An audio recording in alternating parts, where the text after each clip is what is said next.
सतगुरु साहिब के चरणों में बारंबार वंदन करते हुए सतगुरु कबीर साहिब के मूल ग्रंथ बीजक शब्द नवासी। सुभागे केहि कारण लोभ लागे, रतन जन्म खोयो। पूरब जन्म भूमि कारण, बीज काहे को बोयो। बुंद से जिन पिंड संजोया, अग्नि कुंड रहाया।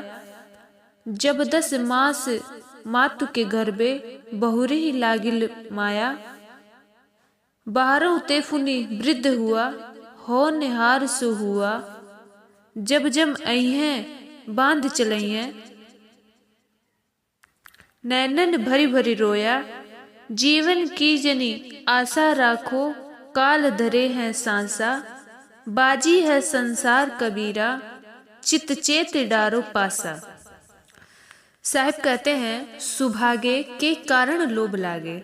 सुभागे कहा सौभाग्यशाली, क्योंकि मानुष चोला बड़े ही भाग से मिलता है। बताया जाता है कि बड़े भाग मानुष तन पाया, सुर दुर्लभ सदग्रंथ ही गावा। बड़े ही भाग्य से मनुष्य का चोला मिलता है, क्योंकि मनुष्य ही एक ऐसा शरीर है जिससे हम भजन भक्ति करके मुक्ति प्राप्त कर सकते हैं। इसलिए सतगुरु साहिब ने इसको सौभाग्य कहा है, क्योंकि पशु के शरीर से ना भजन कर सकते हैं और ना ही भजन सत्संग सुन सकते हैं। इसलिए इस शरीर को मोक्ष का द्वार भी कहा है। लेकिन लोभ के कारण अपने इस सौभाग्यशाली शरीर को पहचान नहीं पाता है। साहिब कहते हैं कि हे सौभाग्यशाली व्यक्ति, तुमको किस कारण से लोभ लग गया, रतन जन्म खोया। ये एक हीरा जैसा अनमोल जीवन मिला है, इसको तूने क्यों खो दिया। संसार में हर वस्तु का मोल लग सकता है, हर वस्तु का मोल लगाने वाला भी मनुष्य है। जैसे कि आपको कोई अगर लोहा दे दिया जाए तो उसकी आप इतनी अच्छे से कदर नहीं करेंगे, उसको रख देंगे बाहर, चाहे उसमें जंग लगे चाहे कुछ भी लगे। कोई आपसे मांगेगा कि भाई कुछ दिन बाद हम आपसे ये मांगेंगे तो हमको दे दीजिएगा, तो उसकी आप इतनी कदर नहीं करेंगे कि लोहा है दे दिया जाएगा, बाद में रख दो यहीं पे। और फिर उसके बाद आपको अगर मिट्टी दे दिया जाए तो आप अपने घर पे ला के रख देंगे या फिर फेंक देंगे कि मिट्टी है, जब मांगेगा तो फिर दे देंगे। अगर आपको चांदी दे दिया जाए तो उसकी थोड़ी कीमत होती है, तो आप उसको थोड़ा सा संभाल के रखेंगे। अगर आपको सोना दे दिया जाए तो फिर सोने की तो बात ही कुछ हो रहा है, आदमी अपना सोना ही छोड़ देगा।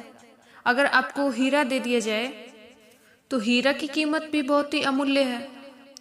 सोना का, लोहा का, मिट्टी का, चांदी का, संसार के हर एक पदार्थ का जो मनुष्य कीमत लगा सकता है, जो सबकी कीमत लगाता है, तो बताइए उस मनुष्य शरीर की कितनी बड़ी कीमत होगी। हीरा सबसे कीमती होता है सब पदार्थों में। इसलिए सतगुरु साहिब ने कई बार इस शरीर को हीरा भी बताया है। कितने भजनों में बताया कि तूने हीरो सो जन्म गवायो, भजन बिना बावड़ो फिरे। लोभ के कारण अपने रतन रूपी जन्म को गवा दिया।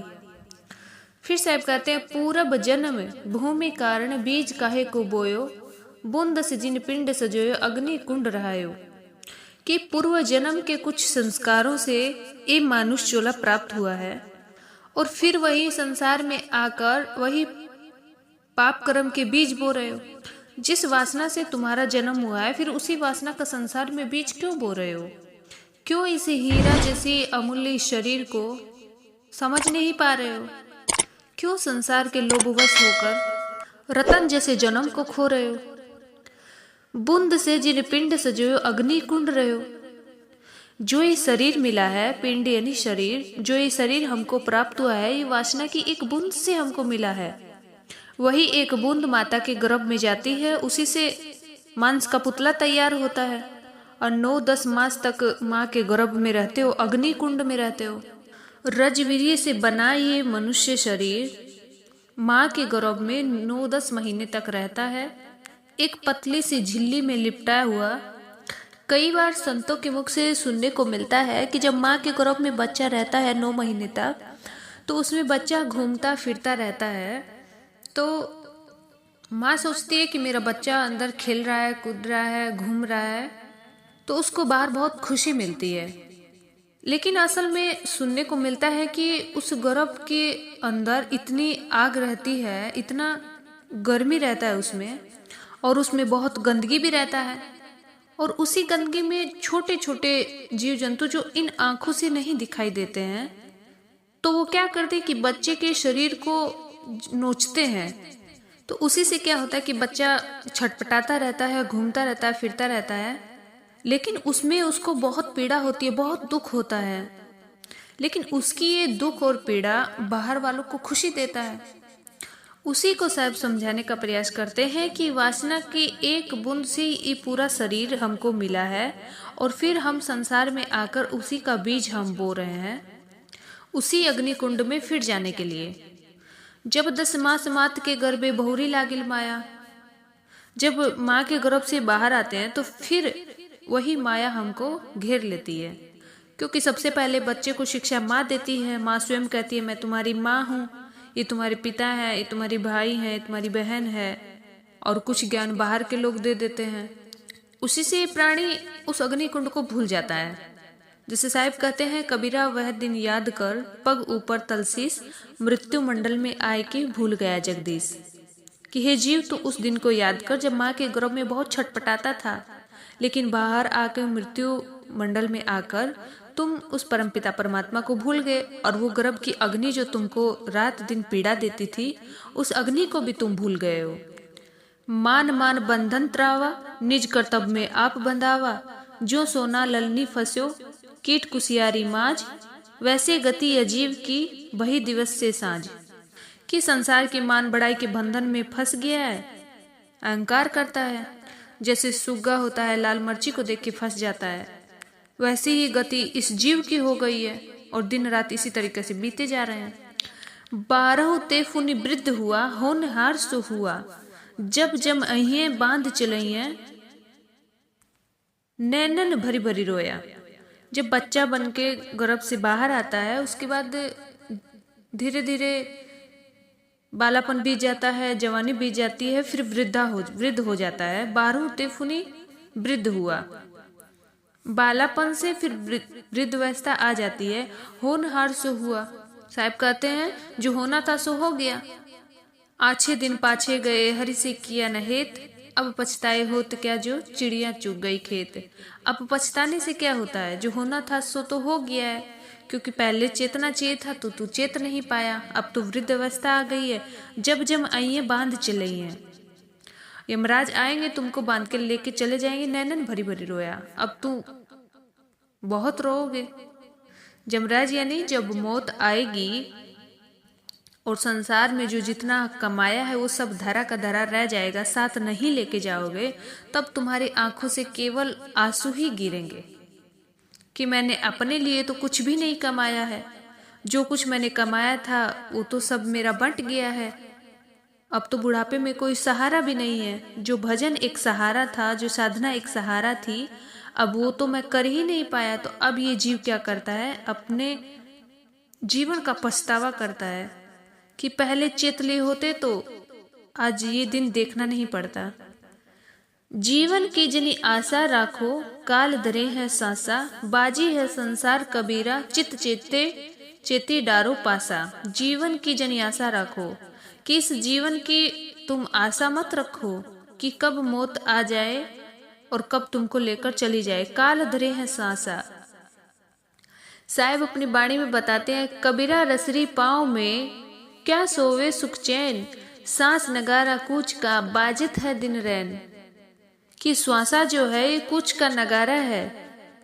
क्या संसार में पांव पसार के सोते हो। सुमिरन करहूं राम का, काल गए हैं केस, ना जानो कब मारी हैं क्या घर क्या परदेश।